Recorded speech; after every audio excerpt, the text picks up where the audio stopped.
नमस्कार, मैं हूं दिबांजलि मोइत्रा।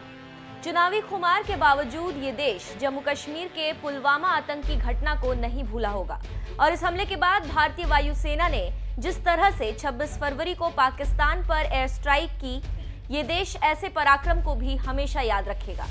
लेकिन एयर स्ट्राइक से बौखलाए पाकिस्तान ने अगले ही दिन 27 फरवरी को करीब 27 फाइटर जेट्स LOC की तरफ रवाना कर दिए, जिससे सीमा पर जंग से हालात हो गए थे। भारतीय वायुसेना ने भी तुरंत एक्शन लेते हुए पाकिस्तानी जेट्स को मुंहतोड़ जवाब दिया। इस पूरे घटनाक्रम के दौरान आसमान में जहां अभिनंदन जैसे बहादुर जवान पाकिस्तान से लोहा ले रहे थे, तो वहीं पर्दे के पीछे भी ऐसे कई हीरो थे जिन्होंने पाकिस्तानी सेना को सबक सिखाने में बड़ी भूमिका निभाई।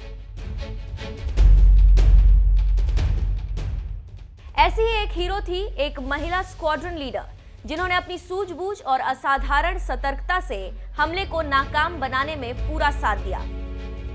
खबरों के मुताबिक इस महिला स्क्वाड्रन लीडर का नाम भारतीय वायुसेना ने विशिष्ट सेना मेडल के लिए भेजा है। जंग से हालात में पाकिस्तान को छकाने वाली इस महिला स्क्वाड्रन लीडर का नाम हालांकि सुरक्षा कारणों की वजह से सामने नहीं आ सका है। महिला स्क्वाड्रन लीडर एयरफोर्स में फाइटर कंट्रोलर की भूमिका में है। फिलहाल पंजाब में स्थित IAF के एक रडार कंट्रोल स्टेशन पर उनकी पोस्टिंग है।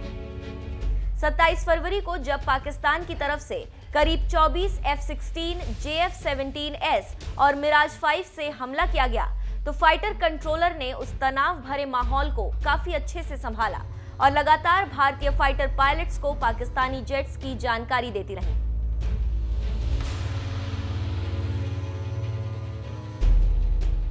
पाक एयरफोर्स के जेट्स ने जब LOC की ओर उड़ान भरी, तो स्क्वाड्रन लीडर ने बिना वक्त गवाए कंट्रोल रूम से 2 सुखोई और 2 मिराज को अलर्ट कर दिया। जब देखा कि पाकिस्तान की तरफ से और जेट्स भी आ रहे हैं, तब उन्होंने ही 6 मिग्स को सबसे पास के एयरबेस श्रीनगर से उड़ान भरने को कहा। कहते हैं अचानक मिग प्लेन्स के आने से पाकिस्तानी पायलट्स उस वक्त चौंक गए थे। इस पूरे ऑपरेशन में भी स्क्वाड्रन लीडर का अहम रोल था। महिला स्क्वाड्रन लीडर ने ही पायलट्स को बताया था कि पाकिस्तान ने F-16 से हमला किया है, जिस पर मीडियम रेंज की AIM-120C एडवांस मिसाइल लगी है। दोनों देशों के जेट्स के बीच हुई डॉग फाइट में विंग कमांडर अभिनंदन ने F-16 को R-73 मिसाइल से मार गिराया था। हालांकि इस दौरान उनका जेट क्रैश हो गया, जिससे अभिनंदन बॉर्डर पार चले गए थे और पाकिस्तान ने उन्हें बंदी बना लिया था। लेकिन भारत ने जबरदस्त कूटनीतिक रणनीति के चलते करीब 48 घंटे के अंदर ही अभिनंदन को छुड़ा लिया और 1 मार्च को वो रिहा होकर भारत लौट आए।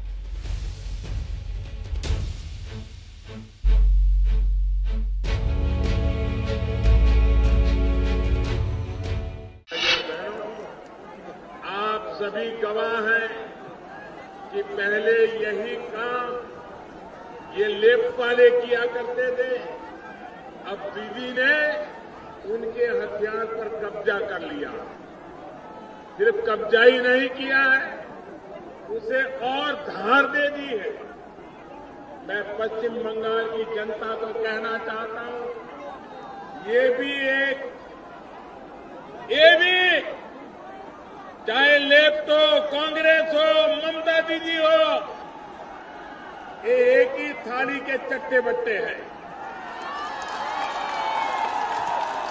इनकी राजनीति पश्चिम बंगाल को गरीब करने पर ही टिकी हुई है, लेकिन ये भूल रहे हैं कि इनका मुकाबला एक चौकीदार से है।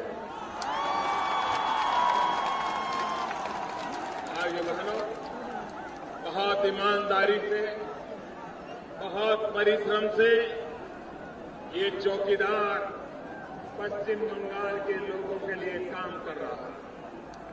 साथियों, इन लोगों की तमाम अड़चनों के बावजूद गांव-गांव में गरीबों को गैस का कनेक्शन देने का काम हम तेज गति से आगे बढ़ा रहे हैं।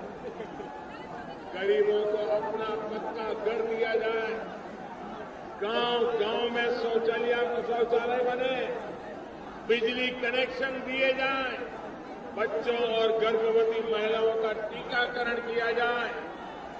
भाइयों और बहनों, पश्चिम बंगाल के दार्जिलिंग और जलपाईगुड़ी के संसाधनों और सम्मान के प्रति आपका ये चौकीदार पूरी तरह से संवेदनशील है।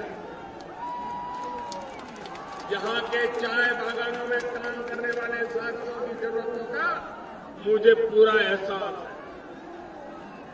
भाजपा सरकार की नीतियों से उन्हें काफी लाभ भी मिला है।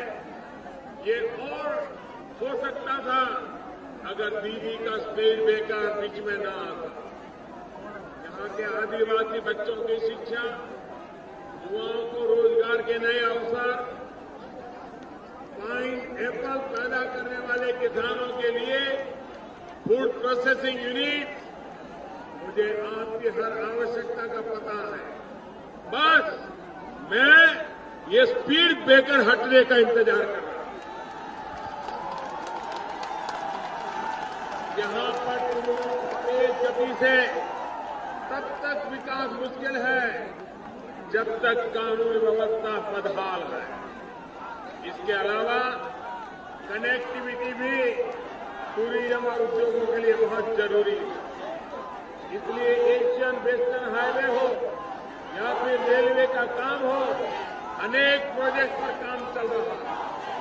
हाल में कलकत्ता हाई कोर्ट की सर्किट बेंच भी जलपाईगुड़ी में स्थापित की गई है। आपका ये चाय वाला यहाँ के चाय बागानों के हित के लिए भी पूरी तरह से समर्पित है। मेरे कोलकाता के भाइयों बहनों, अगर आज मैं आपको कुछ सवाल पूछूं तो आप जवाब देंगे? जवाब देंगे? पूरी ताकत से देंगे?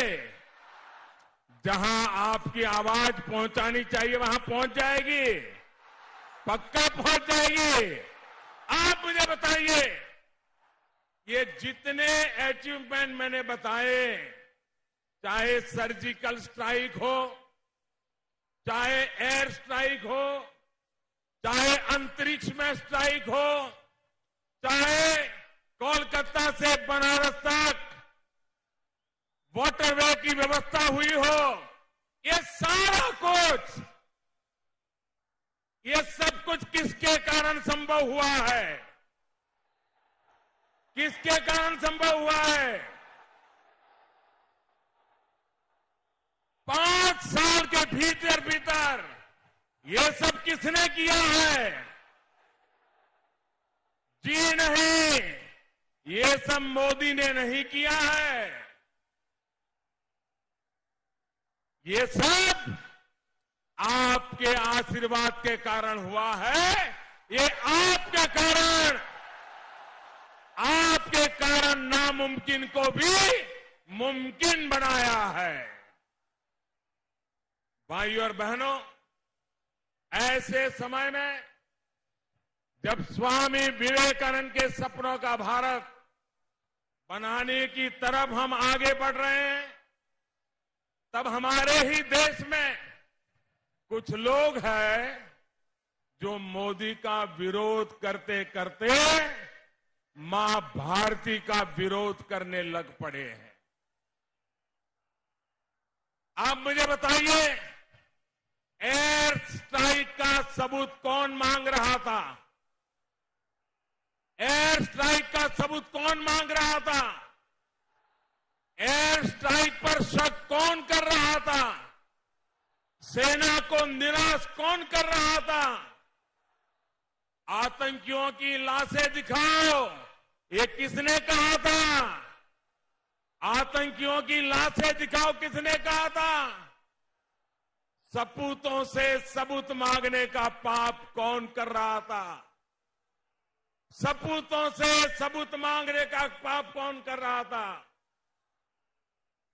ये पुलवामा में शहीद हुए भाई सुदीप बिस्वास और भाई बबलू सांत्रा का अपमान है या नहीं है? भारत के वैज्ञानिकों ने मिसाइल से सैटेलाइट उड़ाने की तकनीक का परीक्षण कर हम दुनिया की चौथी शक्ति हो गए। आपको गर्व हुआ कि नहीं हुआ? आपको गर्व हुआ कि नहीं हुआ? आपको गर्व हुआ कि नहीं हुआ? लेकिन इतनी बड़ी ऐतिहासिक घटना, इसको ड्रामा किसने कहा? इसको ड्रामा किसने कहा?